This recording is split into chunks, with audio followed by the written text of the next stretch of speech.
poder de las palabras, placer, cultura y saber.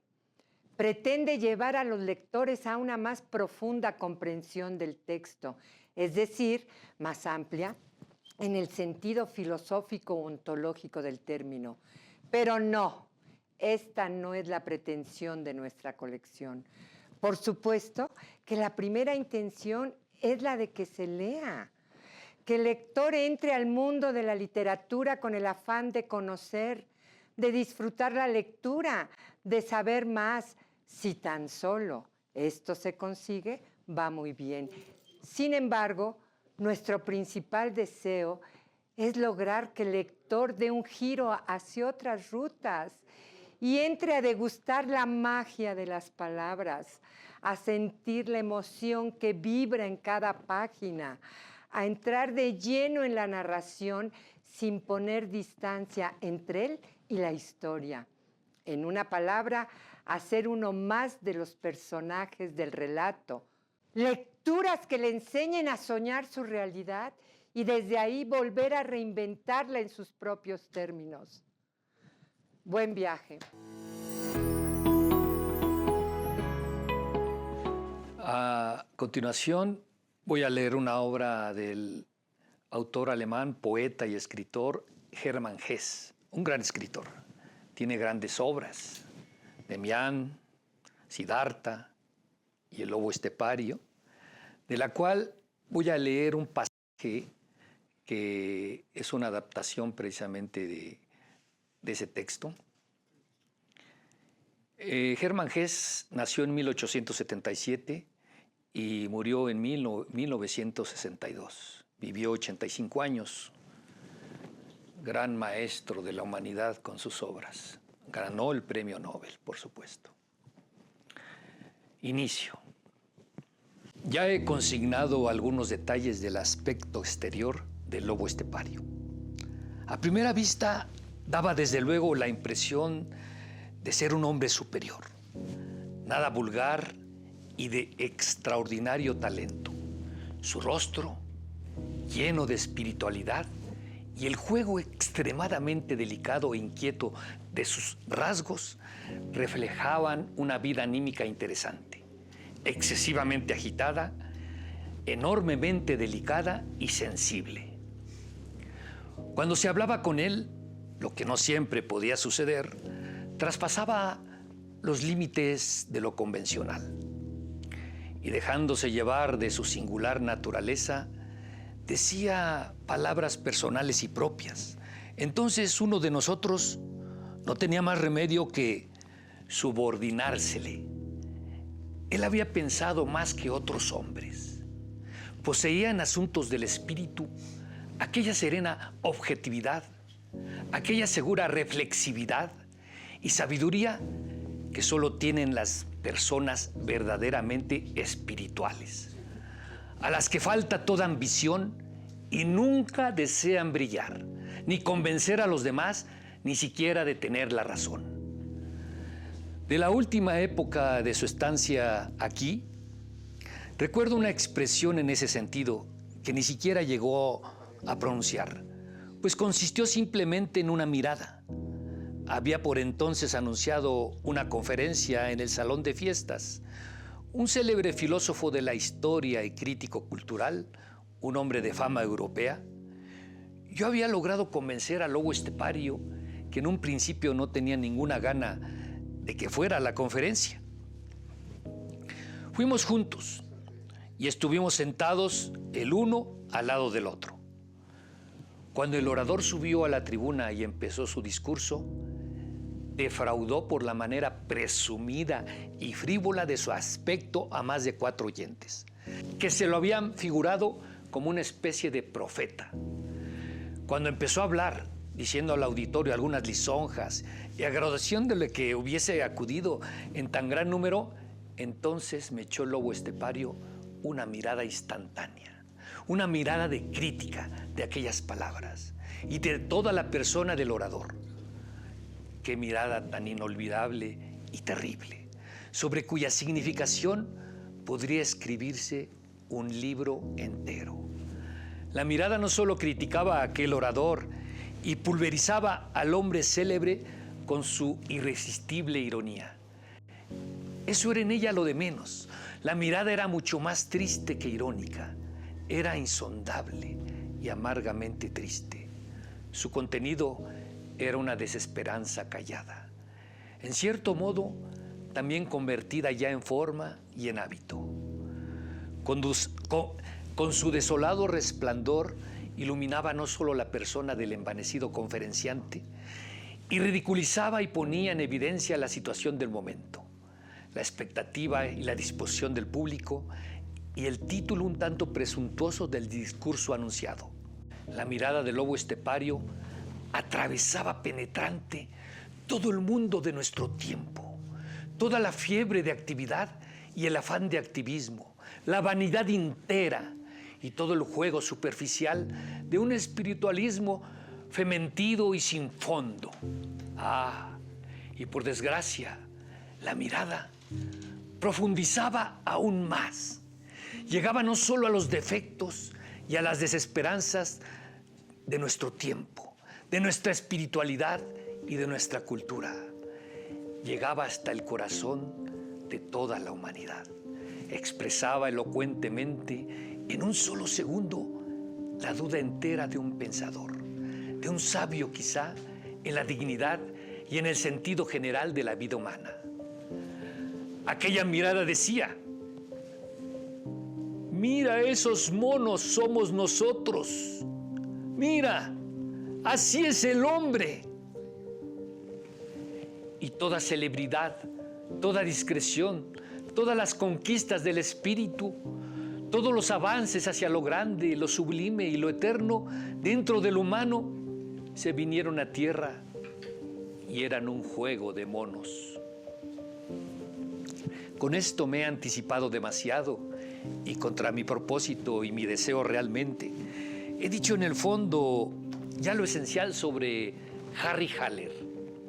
Cuando en un principio fue mi idea solo ir descubriendo poco a poco su imagen, a medida que refería mi paulatino conocimiento con él. Ya que me he adelantado de este modo, es preciso seguir hablando de la enigmática extravagancia de Haller y dar cuenta en detalle de cómo yo presentí y llegué poco a poco a conocer los fundamentos de la significación de esta extravagancia, de este extraordinario y terrible personaje. Al verlo por primera vez cuando entró en casa de mi tía con la cabeza levantada, como los pájaros, y alabando el buen olor de la casa, me llamó en cierto grado la atención de lo típico de este hombre y mi primera e ingenua reacción fue de aversión. Me di cuenta de que aquel hombre estaba enfermo, de algún modo enfermo del espíritu, del ánimo o del carácter. Y me defendía contra él con el instinto del hombre sano, claro. Esta repulsa fue sustituida en el transcurso del tiempo por simpatía que tenía por base una gran compasión hacia este grave y perpetuo paciente, de cuyo aislamiento y de cuya muerte interna yo era testigo presencial. En este periodo fui teniendo conciencia cada vez más clara de que la enfermedad de este hombre no dependía de defectos de su naturaleza, sino por el contrario, únicamente de la gran abundancia de sus dotes y facultades disarmónicas. Pude comprobar que Haller era un genio del sufrimiento, que él, en el sentido de muchos aforismos de Nietzsche, se había forjado dentro de sí una capacidad de sufrimiento ilimitada, genial, terrible. Al mismo tiempo comprendí que la base de su pesimismo no era el desprecio del mundo, sino el desprecio de sí mismo. Y si bien hablaba sin miramientos y con sentido demoledor de instituciones y de personas, nunca se excluía a sí mismo. Siempre era él mismo el primero contra quien dirigía sus flechas. Era él mismo el primero a quien odiaba y negaba. Aquí tengo que intercalar una observación psicológica. A pesar de que sé muy poco de la vida del lobo estepario, tengo, sin embargo, gran fundamento para creer que fue educado por padres y maestros amantes, pero severos y muy religiosos, en aquel sentido que hace del quebranto de la voluntad. la base de la educación. Ahora bien, esta destrucción de la personalidad y quebranto de la voluntad no dieron resultado en este discípulo. Para ello era él demasiado fuerte, demasiado duro, demasiado altivo y espiritual. En lugar de destruir su personalidad, solo se consiguió enseñarlo a odiarse a sí mismo, contra sí, contra este objeto inocente y noble. Dirigió ya toda su vida el genio entero de su fantasía, la fuerza toda de su capacidad de pensamiento. Pues en esto, y a pesar de todo, tenía un sentido eminentemente cristiano y de mártir, ya que toda su causticidad, toda crítica, toda malicia y odio de que era capaz, los desataba ante todo y en primer término contra su propia persona. Y de este modo fue toda su vida una prueba de que sin amor de la propia persona es también imposible el amor al prójimo, de que el odio de uno mismo es exactamente igual y en fin de cuentas produce el mismo horrible aislamiento y la misma desesperación que el egoísmo más rabioso. Lo primero, pues, que logré saber de este enigmático personaje fue que Henry Haller era un hombre de ideas, de libros, amante de la música, del buen vino, pero sobre todo era un excelente conversador. No ejercía ninguna profesión práctica. Estaba en cama mucho tiempo. A veces se levantaba poco antes del mediodía y tal y como estaba con su traje de dormir, pasaba a lo largo del día en su gabinete. Este gabinete era un sotabanco grande y amable con 2 ventanas. Tenía ya a los pocos días un aspecto completamente diferente a la época en que había estado habitado por otros inquilinos. Se iba llenando de multitud de cosas y con el tiempo se llenaba cada vez más. En las paredes aparecían cuadros colgados o dibujos clavados. A veces imágenes de revistas de animales exóticos, un lobo mexicano, una serpiente de cascabel, un jaguar de las montañas, una cebra, un tigre siberiano, hermosos todos, un paisaje meridional, fotografías de una pequeña ciudad campesina de Alemania, evidentemente el pueblo natal de Haller. Durante una temporada estuvo colgado en la pared un Buda siamés. Fue sustituido por una reproducción de La Noche de Miguel Ángel. Luego, por un retrato de Mahatma Gandhi, que más tarde también fue sustituido por la imagen de un extraordinario dios mexicano, Quetzalcóatl. Los libros no solo llenaban el gran armario librería, sino que estaban por todas partes, sobre la mesa, en el elegante escritorio antiguo, en el diván, sobre las sillas, en el suelo. Libros con señales de papel entre sus hojas, marcados, llenos de notas. La inmensa mayoría eran obras de poetas, cuentistas, novelistas de todos los tiempos y países. El hombre que habitaba en este cuarto podía ser un erudito. Con ello venía bien el humo de tabaco que todo lo envolvía y las puntas de cigarros y los ceniceros que se veían por doquier.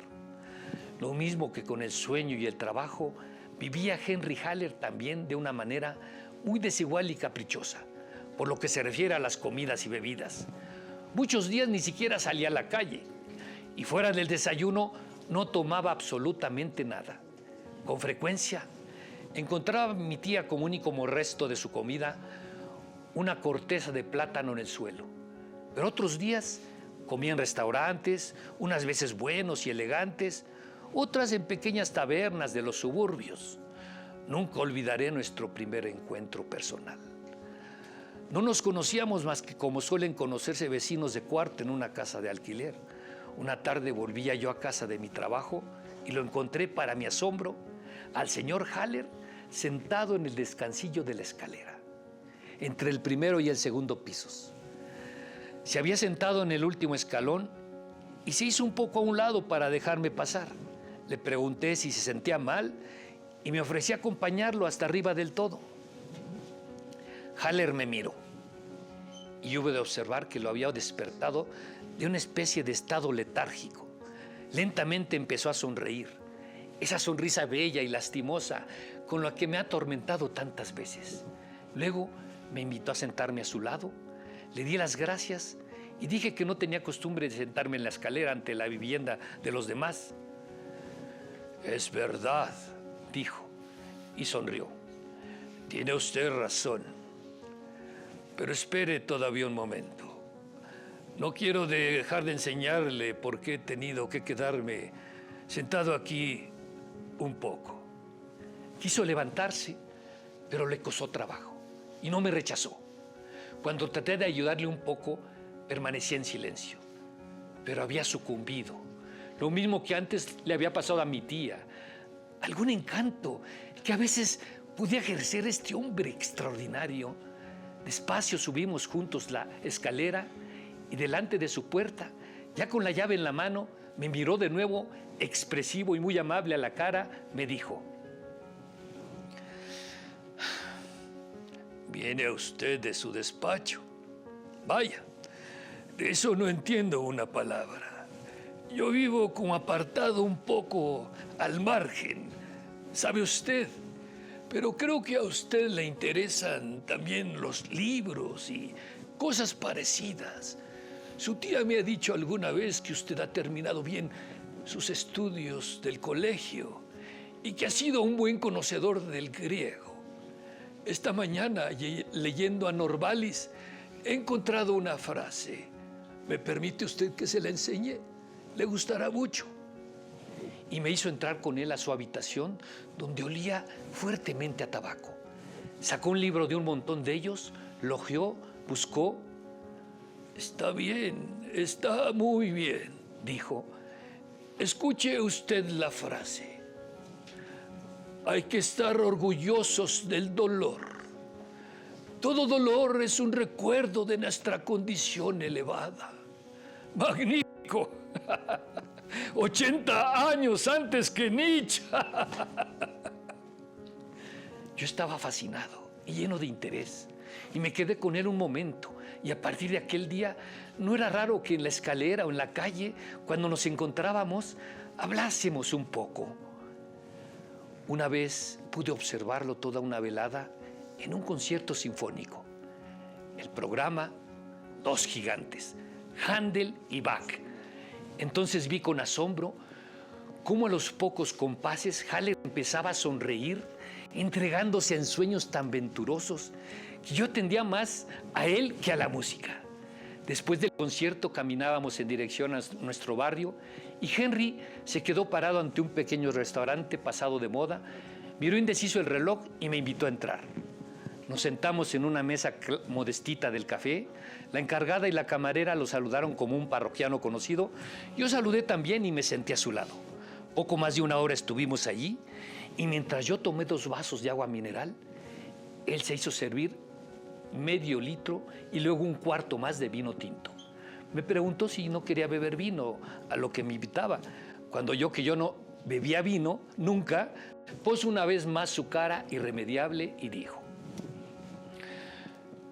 yo también he vivido en continencia durante muchos años y he ayunado mucho tiempo, pero actualmente estoy otra vez bajo el signo de Acuario, un signo oscuro y húmedo.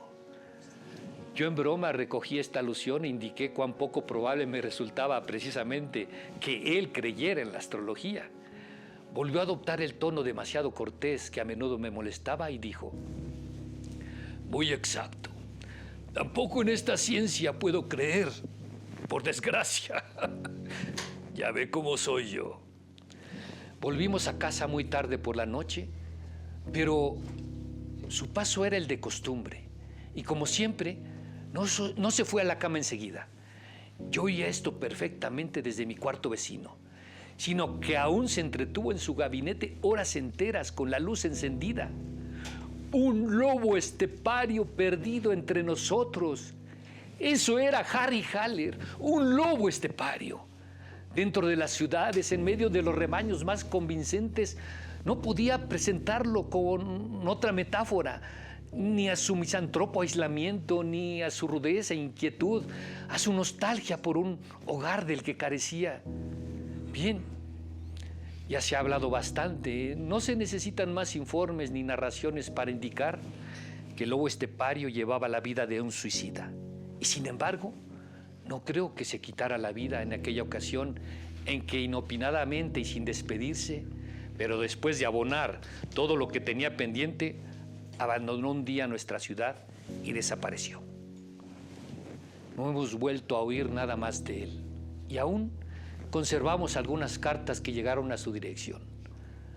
No dejó otra cosa más que un manuscrito compuesto durante su estancia en esta y que en pocos renglones me dedicó a mí, con la observación de que podía hacer de él lo que se me antojara. No me ha sido posible comprobar en cuanto a su contenido de realidad los sucesos que refiere el manuscrito de Haller. No dudo de que en su mayor parte son ficciones, pero no en el sentido de invenciones arbitrarias, sino a modo de un ensayo de expresión para representar procesos anímicos hondamente vividos con el ropaje de sucesos visibles. No, estoy persuadido de que no se ha quitado la vida. Vive todavía. Por cualquier parte va subiendo y bajando sobre sus piernas cansadas. Pasa los días en las bibliotecas, las tardes en los parques, mirando fijamente las araucarias, hablando con las aves, y por las noches en los colmados o está tendido sobre un sofá alquilado. Desde su ventana oye vivir al mundo y a los hombres, y se sabe excluido, pero no se mata, pues un resto de fe le dice que tiene que apurar hasta el fin dentro de su corazón este sufrimiento, este tremendo sufrimiento que es de lo que a la postre habrá de morir. Por lo que atañe a las anotaciones de Haller, estas fantasías maravillosas, en parte enfermizas, en parte bellas y llenas de idea, he de decir que seguramente hubiera tirado con indignación estas hojas si hubiesen caído en mis manos y su autor no me hubiera sido conocido. Pero mi trato con Haller me ha sido posible comprenderlas en parte y hasta aprobarlas. No tendría escrúpulos de comunicarlas a los demás si viera en ellas únicamente las fantasías patológicas de un pobre melancólico aislado. Pero en ellas veo algo más, un documento de la época, pues la enfermedad psíquica de Haller es, hoy lo sé, no la quimera de un solo individuo, sino la enfermedad del siglo mismo, la neurosis de aquella generación de la que Haller pertenece, enfermedad de la cual no son atacadas solo las personas débiles e inferiores, sino precisamente las fuertes, las espirituales, las de más talento. Estas anotaciones, y da lo mismo que tengan por base mucho o poco de sucesos reales, son un intento de vencer la gran enfermedad de la época, no con medios indirectos ni paliativos, sino procurando hacer la misma enfermedad el objeto de la exposición.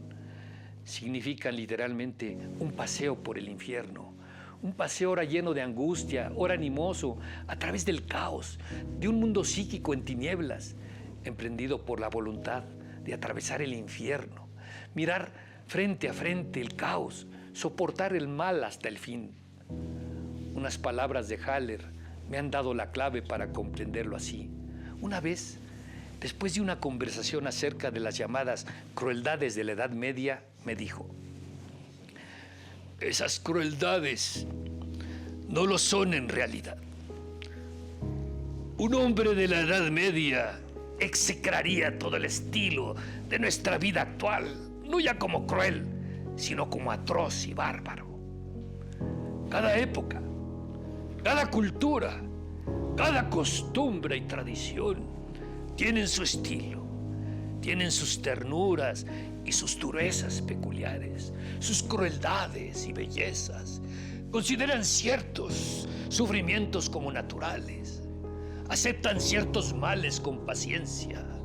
La vida humana se convierte en verdadero dolor, en verdadero infierno, solo allí donde dos épocas, dos culturas o religiones se entrecruzan. Un hombre de la antigüedad que hubiese tenido que vivir en la Edad Media se habría asfixiado tristemente, lo mismo que un salvaje tendría que asfixiarse en medio de nuestra civilización. Hay momentos en los que toda una generación se encuentra extraviada entre dos épocas, entre dos estilos de vida, de tal suerte que tiene que perder toda naturalidad, toda norma, toda seguridad e inocencia. Es claro que no todos perciben esto con la misma intensidad. Una naturaleza como la de Nietzsche hubo de sufrir la miseria actual con más de una generación por anticipado. Lo que él, solitario e incomprendido, hubo de gustar hasta la saciedad, lo están soportando hoy millares de seres. Muchas veces he tenido que recordar estas palabras al leer sus anotaciones. Haller perteneció a aquellos hombres y mujeres anónimos que se han enzarzado entre dos épocas, que se han salido de toda seguridad e inocencia, aquellas cuyo sino es vivir todos los enigmas, a más de estigmas de la vida humana, sublimados como infierno y tormento en su propia persona.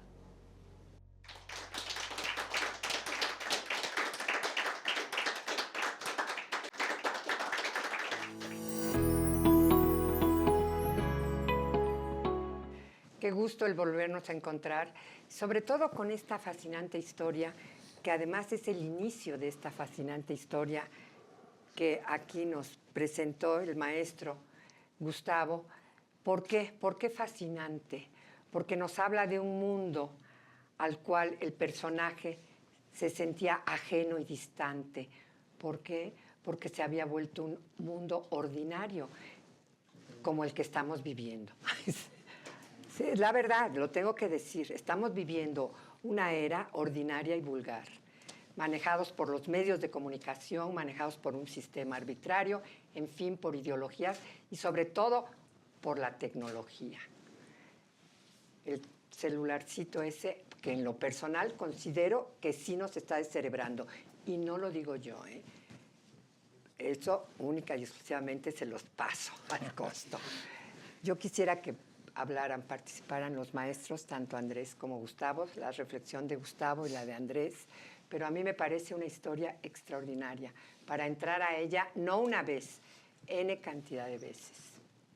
Sí, Hermann Hesse, con su alter ego Harry Haller, ¿verdad? Porque yo pienso que sí. Hermann Hesse es la proyección, Harry Haller es la proyección del escritor Harry Haller. Yo creo que Hermann Hesse también se sintió así en su momento, en su época. Nació en 1877, vivió la Primera Guerra Mundial, vivió la Segunda Guerra Mundial, ¿no? Entonces, es un personaje que vivió en una época que yo creo que sí se sintió fuera de época y lo proyecta en Harry Haller, ¿no? Harry Haller, pues es un personaje que no está a gusto en el entorno que le rodea. Su vida transcurre, él tiene una espiritualidad enorme, es un personaje que tiene una reflexión constante sobre todo el entorno, y no es una persona malévola, simplemente es una persona que observa, se da cuenta la vanidad del tipo que está dando su conferencia, que es muy famoso y muy bueno y todo eso, pero pura superficialidad. Entonces, Harry Haller nos invita a pensar en ese tipo de situaciones en las cuales los humanos navegamos en el mundo de lo fatuo, ¿no? De lo que no sirve para nada, de lo superficial. Y entonces que abrevemos a lo profundo, ¿verdad? A lo importante de la vida. Y la importancia de la vida la podemos encontrar en muchas cosas y muchos aspectos, ¿no? En el primer punto que tomaba la maestra Adriana en relación a la no adaptación, no adaptación, a la no integración completa de Harry Haller, no de Harry Haller, sino de El Lobo Estepario, en su sociedad, en su entorno, porque se pudiera considerar que era una realidad pues, vulgar o se comparó como la actual. Yo me pongo a pensar si no siempre eso ha sido lo mismo. Y que esa banalidad de la cotidianidad pues no es algo raro, sino es lo normal, lo común. Lo que no es tan común es la reflexión acerca de esa banalidad. Y en ese caso, yo creo que todos hemos sido, o a todos nos gustaría ser de una manera hasta un poco como masoquista, ese lobo estepario, ¿no? Yo soy un lobo estepario porque no me siento adaptado a la digitalización del rollo. Pues la verdad es que a la digitalización le vale gorro, estás adaptado, ¿no? La realidad es esa. Y no se trata de que te guste, se trata más bien de que la entiendas, de que la comprendas y que puedas penetrar un poco más allá de lo que es esa misma realidad. No creo, desde mi interpretación, que el lobo estepario se quiera excluir. No, él no se está excluyendo, sino simplemente que su realidad no es la misma que la de los demás. Dicen, por ejemplo, que era una persona que tenía, pues a lo mejor no tenía ambiciones, ya tenía todo lo que necesitaba. No buscaba la fama, y ahí es un punto que es importante tocar y que podemos tenerlo como referencia a la actualidad ahorita digital y virtual, en donde parece que es obsesiva la búsqueda de un reconocimiento, o sea, exactamente lo contrario del lobo estepario. El otro polo, híjole, nada más tuve 2 likes, voy a ponerle más likes aquí para que me tomen en cuenta que me estoy incluyendo en esa comunidad y vean que ya opino sobre el estar buscando un cierto protagonismo, que el ejemplo del lobo estepario es precisamente lo contrario. Bajo perfil, pero una gran profundidad en todas sus reflexiones y sus pensamientos. Sí, nada más quiero agregar esto. Él no necesitaba estar bajo reflectores, ni al interior de las adulaciones, ni del reconocimiento, porque él ya era una estrella, él tenía luz propia. Exacto. Tenía su mundo interno. Ajá, él tenía un pie en este mundo, pero en este mundo estaba él en su mundo interno también, compartiéndolo. Entonces, es un personaje maravilloso porque él sí llegó a tener luz propia, ¿verdad? Sí, eso es muy importante lo que está resaltando la maestra Adriana, que él no necesitaba de los demás. Sí, ni fama, ni Él dinero, ni nada. ya tenía todo un interior muy fortalecido y no necesitaba más. Eso es muy importante. Lo básico, lo necesario, lo que lo hacía feliz. Él no era un masoquista, ay, sí, no. Al contrario, la dicha la puedes encontrar en cualquier instante y momento de tu vida, siempre y cuando tú lo hayas elegido y estés fascinado con él, independientemente de que también tienes que tomar postura frente al mundo. A mí este mundo no me gusta, también lo tengo que decir. En ese sentido yo me identifico con Haller. Yo me identifico mucho con el lobo estepario. No siempre necesitamos depender de algo o de alguien para tener nuestra propia esencia. Sin embargo, siempre buscamos la aceptación de un grupo o de algo para ser reconocidos. Siempre queremos poder, ya sea tanto económico como social. Queremos ser el centro de atención en algunos lugares o simplemente ser lo mejor en algo, pero no siempre se puede. Debemos de aceptarnos como somos, aunque no siempre resaltemos en muchos lugares. Tenemos nuestra propia esencia y creo que es lo que nos hace importantes. Perfecto, muchas gracias. ¿Quién más? Oh, muy bien. Oye, qué bien. Mi nombre es César y vengo del Plantel Sur. A mí también me gustó mucho esa parte, ¿no? Donde dice de que la maestra, ¿no? Que pone un pie en la tierra, aquí y en su propio mundo, y que pues sí, justamente todos tienen cada quien su personalidad y pues no obligatoriamente debes de permanecer nada más en un mundo, ¿no? Puedes estar en los dos y pues así. Bueno, me llamo Julieta y soy del Plantel Sur. Bueno, a mí me gustó mucho porque como que nos hace darnos cuenta de las brechas generacionales que hay, pues ahorita con el uso de la tecnología y de cómo se ve como que raro, pero realmente no es raro, simplemente es una persona que pues no vivió con las herramientas tecnológicas y pues se está adaptando. Y o sea, eso está bien porque tiene una esencia única, ¿no? Como que se deja guiar por lo de los demás y bueno, me encantó eso. Sí. Soy Rodolfo del Plantel Sur y honestamente, como escuché a mis compañeros, diría yo que no es una idea más bien sería como una idea conformista a lo que él está explicando.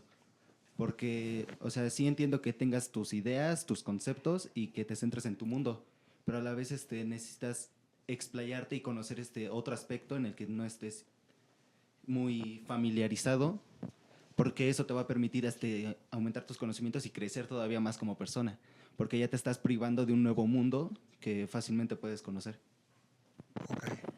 Bravo. No, del nuevo mundo toma lo que te llena, lo que te ayude a tu plenitud. Pero en general, si eres buen observador, te das cuenta de cómo está el mundo. Oye, somos sujetos consumidores, ya ni siquiera somos hombres y mujeres, somos un rebaño de consumidores en este momento. Y ya Harry Haller lo veía venir desde el siglo pasado, ¿verdad? Bueno, yo me llamo Abdiel, soy alumno del Colegio de Ciencias y Humanidades Plantel Sur. A mí lo que me gusta particularmente de ese personaje es el hecho de que cuestiona. Algo que yo creo que nos hace únicos, o bueno, algo que distingue a la humanidad, es que cada quien es diferente, cada quien es único.